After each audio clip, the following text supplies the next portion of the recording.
এই দুনিয়ার পুরো জীবনটা এটা হচ্ছে লালসাময় একটা জীবন, লোভ, মরিচিকা, মায়াজাল। এই মায়াজালে আমরা আটকে আছি, ফলে মৃত্যুর কথা আমরা ভুলে গিয়েছি। পাগলের মতো ছুটছি, আরো টাকা লাগবে, আরো খ্যাতি লাগবে, আরো যশ লাগবে, আরো দাপট লাগবে। আমার এত টাকা দিয়ে কি হবে? এত সম্পদ দিয়ে কি হবে? এত ব্যস্ততা দিয়ে কি হবে? তোমার স্টপ, থামুন, অনেক হয়েছে। আন্না, থামুন, take a rest, take a breath and think about death. Think that you have to go back to your Lord. একটু বসেন না, একটু ভাবেন যে আমাকে চলে যেতে হবে, চলে যেতে হবে। এই কোলাহল, এই ব্যস্ততা, এগুলো থাকবে, থাকবো না আমি। সাইয়েদনা ওমর ফারুক বলেছেন, মুতু ক্বাবলা আন তামুতু, মরার আগে একবার মরো। হাসিবু ক্বাবলা আন তুহাসাবু আলাইকুম, তোমার হিসাব নেওয়ার আগে তুমি একবার নিজের হিসাবটা করো না।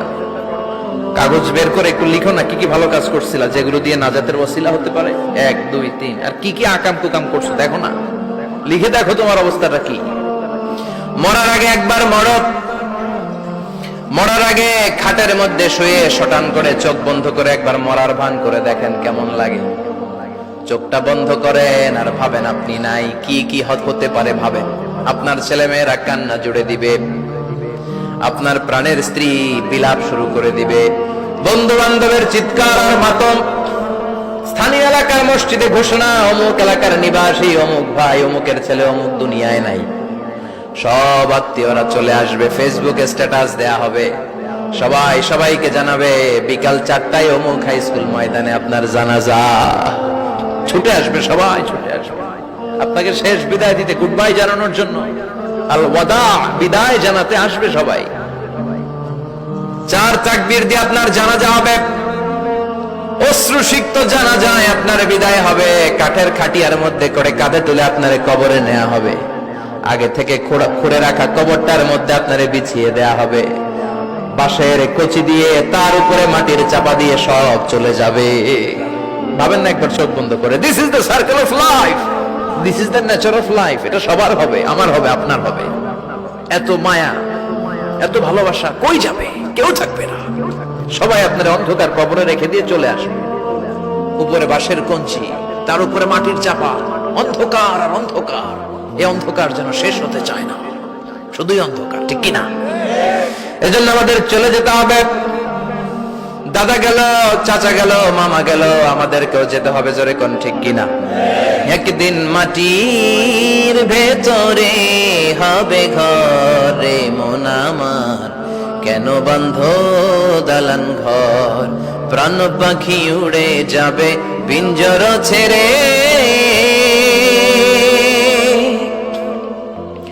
ধরা ধামে সবই রবে, তুমি যাবে চলে। বন্ধু বান্ধব যত, মাতা পিতা দ্বারা সুত, সবই হবে তোমার পরে। মন আমার কেন বন্ধ দালান ঘর, একদিন মাটির ভেতরে হবে ঘরে মন আমার, কেন বন্ধ দালান ঘর, ঠিক কিনা? সব পরে থাকবে, চলে যেতে হবে আমাদেরকে। এজন্য আখিরাতের কথা যেন আমাদের স্মরণ হয়। বিশ্বনবী বলতেন, নাহাইতুকুমান জিয়ারাতিল কবুর, আমি তোমাদেরকে কবর জিয়ারত করতে আগে নিষেধ করতাম, কিন্তু এখন নিষেধাজ্ঞা প্রত্যাহার করে নিলাম। এখন সব সময় তোমরা কবরের সামনে যাবা আর জিয়ারত করবা। কবরস্থানে জানতো বড় কৃষ্ণপুরের এই গ্রামের কবরস্থান আছে কোন দিকে? পূর্ব দিকে আছে, গোখরার জলের ওদিকে। যান আপনারা, একটু যাবেন, একটু গেলে আখিরাতের কথাটা স্মরণ হবে। ওখানে ছোট শিশুরা শুয়ে আছে, কিশোর যুবকরা আছে, আপনার মতো তাগড়া যুবক, মুরব্বীরা আছে। এরা এই এলাকায় থাকতো, এরা আকাশ থেকে নেমে আসে না, এই এলাকার সন্তান, আজ নাই। একটা সার্টেন পিরিয়ড শেষে আপনিও থাকবেন না। This is the nature of life, this is the circle of life. ছোট্ট শিশু হয়ে এসেছিলেন, শৈশব, কৈশোর, যৌবন, প্রৌঢ়ত্ব। আগে ছিলেন সিঙ্গেল, বিয়ে করে হয়ে গেলেন ডবল। এরপরে আল্লাহ আপনাকে একটা মেয়ে দিল, এরপরে মেয়েকে বিয়ে দিয়ে শ্বশুর হলেন, এরপরে ওই মেয়ের ঘরে সন্তান হতে নানা হলেন। আর কতদিন? অনেক দিন হলো তো, অনেক লম্বা সময় পেয়েছেন আপনি। Think about death. এবার যাওয়ার কথা ভাবেন, আখিরাতের সামানের কথা ভাবেন, ফিরে যেতে হবে। কি শক্তিশালী যুবক, বার্ধক্য চলে আসলে লাঠি ছাড়া চলতে পারে না। কুচকুচে কালো দাড়ি সাদা হয়ে যায়, দাড়ির শুভ্রতা, বয়সের ভার, রং ধরা যৌবন জং ধরে শেষ, ঠিক কিনা? This is the circle of life. যুবক ভাইরা, এটাই জীবন, চলে যেতে হবে, কেউ থাকতে পারবে না, ঠিক কিনা? এটা রিমাইন্ডার আল্লাহ এই সূরার ভেতরে দিয়েছেন যে তোমাদেরকে ফিরে যেতে হবে, এই লোভ লালসা ছেড়ে দাও। রব্বুল আলামিন বলেন, আল্হাকুমুত তাকাসুর হাত্তা যুরতুমুল মাকাবির। ও গোলাম, দুনিয়ার সম্পদ, লোভ লালসা তোদেরকে পাগল বানিয়ে দিয়েছে। এই লোভ পাগলামি কোনোদিন তোদের থামবে না যতদিন না তোরা কবরে ঢুকবি, ঠিক কিনা? কার কথা? আল্লাহ বললেন, দুনিয়ার সম্পদ আর লোভ আর মোহে তোমরা গাফেল হয়ে গিয়েছো।